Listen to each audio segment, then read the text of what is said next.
বিপিএলে টানা ২ ম্যাচ হেরেছে ঢাকা ক্যাপিটালস। ঢাকার এমন হারে ভক্তরা সহ কিং খান কিছুতেই মানতে পারছে না। ব্যাটিং বোলিং ব্যর্থতায় বারবার হতাশ করছে ঢাকা ক্যাপিটালস। আজ ৩ জানুয়ারি শুক্রবার সন্ধ্যা ৭টায় খুলনা টাইগার্সের বিপক্ষে মাঠে নামবে ঢাকা ক্যাপিটালস।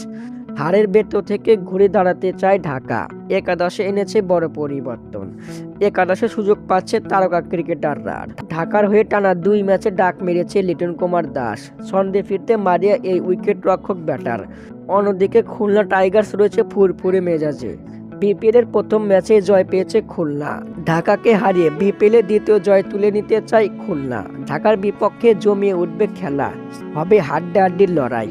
ঢাকা ক্যাপিটালস আর ২-৩টা ম্যাচ হারলেই সবার আগে বিপিএল থেকে বিদায় হওয়ার শঙ্কায় পড়বে দলটি। দলটির মালিক শাকিব খান এবার বিপিএলে প্রায় অনেক টাকা খরচ করেছে। দলে সেরা সেরা তারকা থাকা সত্ত্বেও যেন বারবার ব্যর্থ হচ্ছে ঢাকা ক্যাপিটালস। দর্শক, ঢাকা কি পারবে খুলনাকে হারিয়ে বিপিএলে প্রথম জয় তুলে ছন্দে ফিরতে? আপনাদের মতামত কি কমেন্টের মাধ্যমে জানিয়ে দিন। ধন্যবাদ।